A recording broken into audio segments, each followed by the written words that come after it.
Hello Transformers fans, this is David Lees. I'm here again with the latest issue of Transformers, A Bold New Era. This is issue 6. I'm going to be looking through it, giving a quick review, comments and commentary. As I did last time, I'm going to start off with things I'd like to see in this issue, things I'm looking forward to. After all the events of issue 5, the death of Rubble, I want to see what's going on there, developments on that. Is it going to have an impact on Bumblebee, who was his mentor? Is Prowl going to start investigating? Is there going to be a murder investigation? All that kind of activity going on. It was mentioned last time of 200 Decepticons going off the grid since the death of Brainstorm, way back in issue 1. What's going on there? How's that going on? How's that developing? More on Megatron. What's he up to? What sort of shenanigans is he getting on with? And then Bumblebee and Soundwave. Really tense, well written, very enjoyable scenes from issue 5. So, Orion and Megatron on the cover here. Megatron with his hand on Orion's shoulder.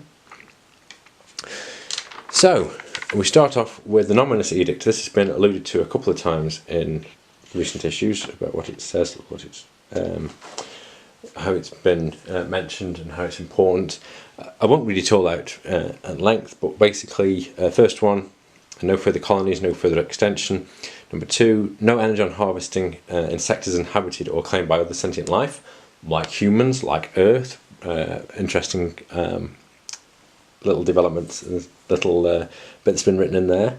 Number 3, energon reserves stored on Cybertron will be maintained to supply enough for 10 kilocycles, so there's energon hoarding going on. Number 4 is population control through the frequency of forgings. We've seen this mentioned, not explicitly, in previous issues. Number 5, an energon level energon provision directed to all Cybertronians based on the reserves. And number 6, non-integral weapons due to possess lethal capability will be prohibited on Cybertron and in its immediate system. So this is interesting, and as we'll see in the issue and here, this comes from sort of post-war rationing and trying to maintain peace and security. So a lot of parallels with Earth's history around rebuilding after a war and that kind of thing. Thoroughly disappointed already to see that the main characters in this issue are Orion, Pax, Codexa and Megatron. Where is everybody else? Really, my heart sank as soon as I saw this page. I thought this is not going to go where I want it to. And it's just gone off on a completely different tangent.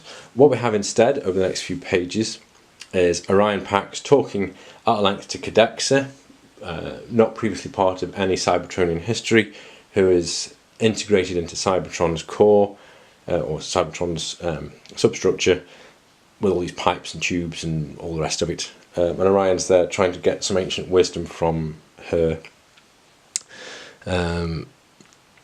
Sort of introduce himself. Remember, Orion Pax and Codexa as all these wise old characters, is incoherent, doesn't talk in thorough sentences, nothing's developed, it's all a bit mysterious and unclear. The whole thing just gets on my nerves. I will cover it just to go through some of the highlights, but honestly this is a really deeply disappointing issue after the last one. That's way too much effort for no return. We just get a background on the relationship between Megatron and Orion Pax. Megatron here with a big chain trying to lug out some ancient statue out of the ground that's been buried during the war. So we get this sort of allusion to a war. It's all very show not tell. Nothing's clear. They're rebuilding the arena so Megatron can go and fight in the arena like he has done in the past. Very Roman kind of history that the Transformers have. So they're yammering away. Megatron used to be a miner. Orion used to be an archivist. They managed to grit it up. You get this statue raised up again. And there's this complicated conversation, mostly one-sided, between Orion and Codexa. Talking about the moon, when the moon was snared, and there it is, 300 kilocycles ago. It's all deep history. And we see Megatron and Orion visiting the moon before it's officially opened, having been captured and mined out. Megatron comes across with a little bit of an inferiority complex. He's pushing, but I do like, the one thing I do like about this issue, it's the only thing I like, is that it gives Megatron a well-balanced, well-rounded argument for his actions. Historically, within Transformers lore and the stories that we've seen, it's always the evil Decepticons who want to go out and grab Energon and punish, kill, enslave, all that kind of stuff.